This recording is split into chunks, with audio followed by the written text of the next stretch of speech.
அனைவருக்கும் வணக்கம் மக்களே. இந்த ஒரு வீடியோவில் நம்ம எதை பற்றி பார்க்க போகிறோம் அப்படின்னா, எல்லாருமே ஃபோட்டோலே தம்ப்நெயிலே டைட்டில்லே பார்த்துருப்பீங்க மக்களே. 2025 டு 2026 ஆண்டிற்கான வேளாண் பட்ஜெட் கூட்டம் நடைபெற்றது. இந்த வேளாண்மை பட்ஜெட் கூட்டத்தில் கிட்டத்தட்ட வேளாண்மை துறைக்கு மட்டும், அதாவது இந்த விவசாய கடன், நகை அடமான கடன், ஸோ இந்த மாதிரி விஷயங்களுக்கு மட்டும் கிட்டத்தட்ட 2 வருஷத்துக்காக 45,661 கோடி ரூபாய் வந்து ஒதுக்கி இருக்கிறாங்க. அதுல விவசாயிகளுக்கு மட்டும் பயிர் கடனுக்காக கிட்டத்தட்ட 17,000 கோடி ஒதுக்கி இருக்கிறாங்க.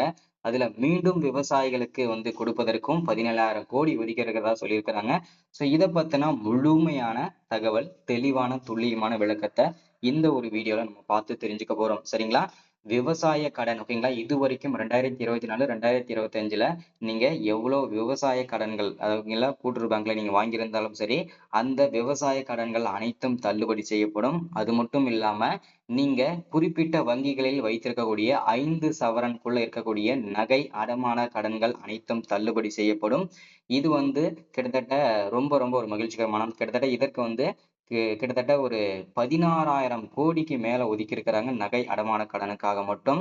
ஸோ அது தொடர்ந்து வந்து பாத்தீங்கன்னாக்கா வீட்டு கடன், ஓகேங்களா, ஹோம் லோன் சொல்லுவாங்க. ஸோ இது வந்து எந்தெந்த பேங்க்ல நீங்க வச்சிருக்கீங்களோ அது குறிப்பிட்ட வங்கிகளை வைத்திருக்கவங்களுக்கு மட்டும் இது வந்து தள்ளுபடி செய்யப்படும் சொல்லியிருக்கிறாங்க.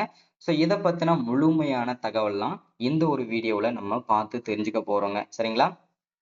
ஸோ அது மட்டும் இல்லாம நிறைய பேருக்கு இந்த கவர்மெண்ட்ல இருந்து எந்தெந்த டைம்ல என்னென்ன ஸ்கீம்லாம் வருது, விவசாய கடன்களை பத்தி என்ன அப்டேட் வருது, அதே மாதிரி பிஎம் கிசான் கார்டுல பத்தி எத்தனை தவணை இந்த மோடி காசுலாம் போடுறாங்களா, ஸோ இதெல்லாம் வந்து பாத்தீங்கன்னா எப்பப்பெல்லாம் போடுறாங்க, எந்த தவணையில போடுறாங்க, எந்த தேதியில போடுவாங்க, புதிய அதாவது புதுசா ஸ்கீம் வருது இல்லையா, அந்த ஸ்கீமுக்குலாம் நம்ம எப்படி நம்ம பயன்பெறது, ஸோ அதை நம்ம எப்படிலாம் யூஸ் பண்றது, இந்த மாதிரி எல்லா விஷயத்துமே நமது சேனல்ல இனிமேல் ரெகுலரா வரும். அது மட்டும் இல்லாம கவர்மெண்ட்ல இருந்து வரக்கூடிய அரசாங்க வேலைகளா இருக்கட்டும், பிரைவேட், அதாவது பகுதி நேர வேலைகளா இருக்கட்டும், எந்த துறையிலிருந்து வந்தாலும் சரி, உங்களுக்கு எல்லா அப்டேட்ஸுமே உடனுக்குடனே அப்டேட் செய்யப்படுங்க. சரிங்களா? ஸோ இது எல்லாமே பார்த்து தெரிஞ்சுக்கிறதுக்கு முன்னாடி நமது கவர்மெண்ட் ஜாப் டெய்லி அப்டேட் சேனலுக்கு இப்போதான் நீங்க ஃபர்ஸ்ட் டைமா முதல் முறையா நமது சேனலை பாக்குறீங்க, நம்ம வீடியோவை பாக்குறீங்க அப்படின்னா மறக்காம சப்ஸ்கிரைப் பண்ணிட்டு பக்கத்துல இருக்கிற பெல் பட்டனை கிளிக் பண்ணி ஆல் என்ற ஆப்ஷன்ல போட்டு வச்சுக்கோங்க. அப்போதான் நம்ம போடக்கூடிய அரசு துறையில இருந்து வரக்கூடிய எல்லா விதமான கவர்மெண்டோட ஜாப்ஸ் அப்டேட்ஸ் நோட்டிபிகேஷன் இது எல்லாமே நீங்க உடனுக்குடனே நமது சேனல்ல ஈஸியாவே துல்லியமாவே தெரிஞ்சுக்க முடியும். சரிங்களா? ஸோ அது மட்டும் இல்லாம உங்களுடைய ஃப்ரெண்ட்ஸ், ரிலேட்டிவ்ஸ், கான்டாக்ட்ல இருக்கிறவங்க எல்லாருக்குமே ஷேர் பண்ணீங்கன்னா ரொம்ப ரொம்ப பயனுள்ளதாவே இருக்குங்க. ஏன்னா இந்த மாதிரி முக்கியமான வீடியோஸ் அப்டேட் நோட்டிபிகேஷன்லாம் நமது சேனல்ல தான் ரெகுலரா அப்டேட் கிடைச்சிட்டு இருக்குங்க. ஸோ இது இன்னுமே நமக்கு ரொம்ப ரொம்ப ஒரு மகிழ்ச்சிகரமான தகவலுமே கூட. சரிங்களா? சரி, ஓகே, வாங்க வீடியோக்குள்ள போயிட்டு இதற்கான முழுமையான அப்டேட் என்ன ஏதுன்றத தெளிவா துல்லியமா பார்த்து தெரிஞ்சுக்கலாங்க.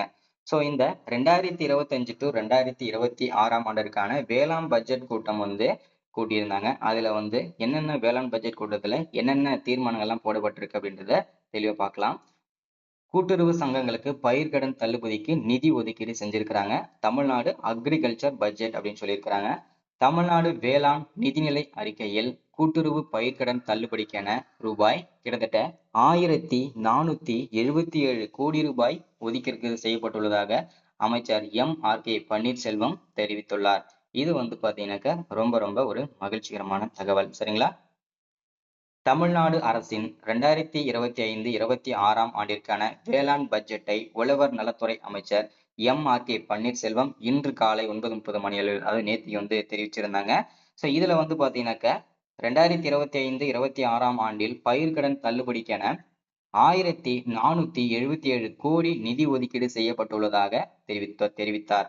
கூட்டுறவு வேளாண் பயிர்க்கடன் தள்ளுபடி குறித்து சட்டப்பேரவையில் பேசிய அமைச்சர் வேளாண் துறையில் அடையப்பட்ட சாதனைகளை மார்ச் 13ஆம் தேதி வெளியிடப்பட்ட தமிழ்நாடு பொருளாதார ஆய்வறிக்கை 2024-25 உறுதிப்படுத்துகிறது. அதன்படி பெரும்பாலும் பருவமழையை நம்பிய தமிழ்நாட்டில் வேளாண்மை நடைபெற்றாலும் வேளாண்மை துறை தமிழ்நாட்டின் மொத்த மாநில மதிப்பு கூட்டலில் ரூபாய் 1.5 லட்சம் கோடி பங்களிப்புடன் 5வது பெரிய துறையாக திகழ்கிறது என தெரிவிக்கப்பட்டுள்ளது. பயிர்க்கடன் ரூபாய் 3.58 லட்சம் கோடியாக அதிகரிச்சிருக்கு அப்படின்னு சொல்லியிருக்கிறாங்க. சோதனைகளை சாதனைகளாக்கும் நமது உழவர்களின் திறன் இதன் மூலம் வெளிப்படுத்துவதன் வேளாண்மை துறைக்கு அரசால் அளிக்கப்படும் முக்கியத்துவமும் தெரிய வருகிறது. தமிழ்நாட்டு உழவர்களின் பட்டியலிடப்பட்ட வணிக வங்கிகள் வாயிலாக வழங்கப்படும் கடன் 2019-20ல் ரூபாய் 1.83 லட்சம் கோடியிலிருந்து 2023-24ல் ரூபாய் 3.58 லட்சம் கோடியாக அதிகரித்து வணிக வங்கிகள் வழங்கும் பயிர்க்கடனில் தமிழ்நாடு முன்னணி மாநிலமாக திகழ்கிறது அப்படின்னு சொல்லியிருக்கிறாங்க. மேலும் தோட்டக்கலை பயிர்களுக்கான 2023-24 மொத்த பரப்பளவு 16.3 லட்சம் ஹெக்டரை அடைந்து தோட்டக்கலை பயிர்களை தமிழ்நாட்டு வேளாண் வளர்ச்சியில் முக்கிய உந்து சக்தியாக விளங்குவது உறுதிப்படுத்தப்பட்டுள்ளது. கூட்டுறவு பயிர்க்கடன் தள்ளுபடி. தமிழ்நாட்டில் பயிர் சாகுபடிக்கான குறுகிய கால கடன் தேவைகளை நிறைவு செய்யும் பொருட்டு 2025-26ஆம் ஆண்டில் ரூபாய் 17,000 கோடி அளவிற்கு பயிர்க்கடன் வழங்கப்படும். கால்நடை வளர்ப்பு, மீன் வளர்ப்பு, தேனீ வளர்ப்பு உள்ளிட்ட வேளாண் சார்ந்த நடவடிக்கைகளுக்கான உழவர்களின் குறுகிய கால கடன் தேவைகளுக்கு 2025-26ஆம் ஆண்டில் ரூபாய் 3,000 கோடி அளவிற்கு மூலதன கடன் வழங்கப்படும். விவசாய நிலமற்ற பட்டியல் இனத்தவருக்கு வெள்ளாடுகள் மற்றும் செம்மறியாடுகள் வாங்க மற்றும் பராமரித்திட கூட்டுறவு வங்கிகள் மூலம் விவசாயம் சார்ந்த மத்திய கால கடன்கள் மற்றும் கால்நடை பராமரிப்பு கடன்கள் வழங்கப்படும் அப்படின்னு சொல்லியிருக்கிறாங்க. அடுத்ததா 2021-22ஆம் நிதியாண்டு முதல் நடப்பு நிதியாண்டில் மார்ச் 11 வரை 67,81,000 விவசாயிகளுக்கு ரூபாய் 54,800 கோடி அளவிற்கு பயிர்க்கடனும் 12,24,000 நபர்களுக்கு 6,588 கோடியே 16 லட்சம் அளவிற்கு கால்நடை பராமரிப்பு கடனும் வழங்கப்பட்டுள்ளன. 2021-22ஆம் நிதியாண்டு முதல் வட்டி மானியம் மற்றும் உரிய காலத்தில் கடனை திருப்பி செலுத்தியதற்கான வட்டி ஊக்கத்தொகை ரூபாய் 2,162 கோடியே 84 லட்சம் தமிழ்நாடு அரசால் விடுவிக்கப்பட்டுள்ளது. 2025-26ஆம் ஆண்டில் வட்டி மானியத்திற்கென ரூபாய் 853 கோடி நிதி ஒதுக்கீடு செய்யப்பட்டுள்ளதுன்னு சொல்லியிருக்கிறாங்க. அடுத்ததா கடந்த 2021ஆம் ஆண்டு அறிவிக்கப்பட்ட விவசாய பயிர்க்கடன் தள்ளுபடி திட்டத்தினை செயல்படுத்தும் பொருட்டு மொத்த பயிர்க்கடன் தள்ளுபடியான 12,110 கோடியே 74 லட்சம் ரூபாயில் தற்போது வரை தள்ளுபடி தொகையாக 10,336 கோடியே 40 லட்சம் ரூபாயும் தள்ளுபடி தொகை மீதான வட்டியான 1,811 கோடியே 90 லட்சம் ரூபாயும் தமிழ்நாடு அரசால் விடுவிக்கப்பட்டுள்ளன. இந்த நிலையில் 2026-25-26ஆம் ஆண்டு பயிர்க்கடன் தள்ளுபடிக்கென ரூபாய் 1,477 கோடி நிதி ஒதுக்கீடு செய்யப்பட்டுள்ளன தெரிவித்துள்ளார் M.R.K. பன்னீர்செல்வம் ஐயா அவர்கள். சரிங்களா?